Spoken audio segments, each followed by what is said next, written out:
अस्सलाम वालेकुम दोस्तों। पाकिस्तान तोड़ने की एक और साजिश।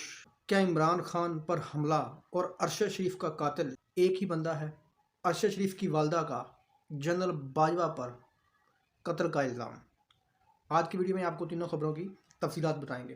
पहली खबर यह है कि जी महर बुखारी साहिबा ने रऊफ़ क्लासरा के प्रोग्राम में बैठकर यह कहा कि अरशद शरीफ साहब की वालिदा FIR में जनरल बाजवा समेत कुछ और लोगों को उनका नाम FIR में ऐड करवाना चाहती हैं कि ये लोग मेरे कातिल हैं। अरशद शरीफ साहब की साबिक अहलिया, उन्होंने भी किसी प्रोग्राम में बैठ के ये कहा है कि अरशद शरीफ साहब की जो वालिदा हैं उनको पता है कि FIR में किन का नाम होना चाहिए और किन का नहीं।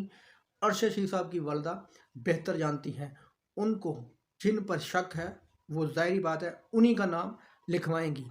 तो अरशद शरीफ साहब की वालिदा के मुताबिक उनके बेटे का कातिल वो सीधा जनरल बाजवा साहब को नॉमिनेट कर रही हैं। जो मेरे बेटे का कातिल उसमें बाजवा साहब मुलव्वस हैं।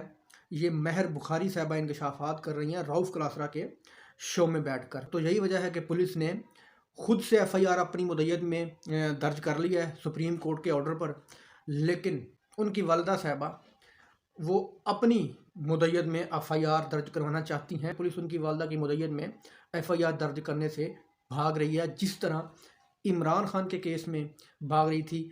तो अगली खबर यह है कि क्या इमरान खान और अरशद शरीफ साहब का कातिल एक ही है? तो जनाब, इससे जो अरशद शरीफ साहब की वालिदा की जो FIR उनकी मुद्दत में अगर दर्ज नहीं हो रही, उसी तरह इमरान खान साहब पर कातलाना हमला हुआ था उसकी FIR भी दर्ज नहीं हो रही इमरान खान साहब की मुद्दत में। तो इस दोनों केसों में कोई ना कोई मुमासलत लगती है। दोनों केस एक दूसरे से कनेक्ट ज़रूर लगते हैं कि दोनों का कातिल एक ही हो सकता है और वो बहुत ताकतवर है। शायद इसीलिए दोनों की FIR दर्ज नहीं हो रही।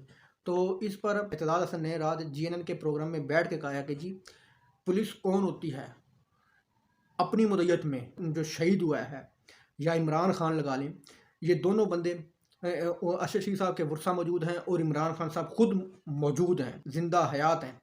तो पुलिस कौन होती है अपनी मुद्दत की में इन दोनों की FIR दर्ज करने वाली? तो इससे ये ज़ाहिर होता है कि अगर पुलिस इन अपनी मुद्दत में FIR दर्ज कर रही है तो पुलिस को कोई ना कोई ताकत ज़रूर है जो पुलिस को रोक रही है कि किसी की मर्ज़ी की FIR दर्ज नहीं करनी, जिस तरह हम कहेंगे उसी तरह करना है। इसका मतलब क्या है कि इसका मतलब यह है कि पाकिस्तान के तमाम इदारे यरगमाल हैं किसी ताकतवर के हाथों। यही वजह है कि ना इमरान खान की FIR दर्ज हो रही है, ना अरशद शरीफ साहब की वालिदा की मर्ज़ी की FIR दर्ज हो रही है। दुनिया का कोई कानून किसी को शक की बुनियाद पर नॉमिनेट करने से नहीं रोकता, लेकिन ये वाहिद पाकिस्तान है जिसमें मज़लूम को इंसाफ नहीं मिलता। सिर्फ इंसाफ मिलता है ताकतवर को, करप्ट को, चोर को, बेईमान को। पाकिस्तान की अदालतों से इंसाफ मिलता है, मजलूम को नहीं मिलता। तो अगली खबर यह है कि पाकिस्तान तोड़ने की एक और साजिश। जिस तरह के भुट्टो साहब ने 1971 में कहा था जी हम इधर आप उधर, तो मतलब कि भुट्टो साहब ने पाकिस्तान तोड़ने में बड़ा अहम किरदार अदा किया था। अब अता तारड़ साहब हैं, उन्होंने भी एक यही कोशिश की है। कल उन्होंने आज़ाद कश्मीर के जो वज़ीर आज़म हैं उनको ये धमकी लगाई है, हम देखेंगे कि आप इस्लामाबाद में किस तरह इंटर होते हैं।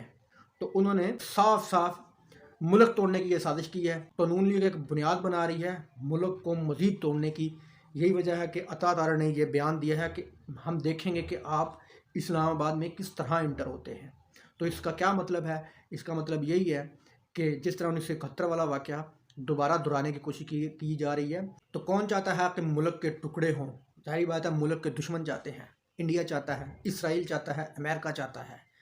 तो ये लोग कौन सा अंजाम दे रहे हैं?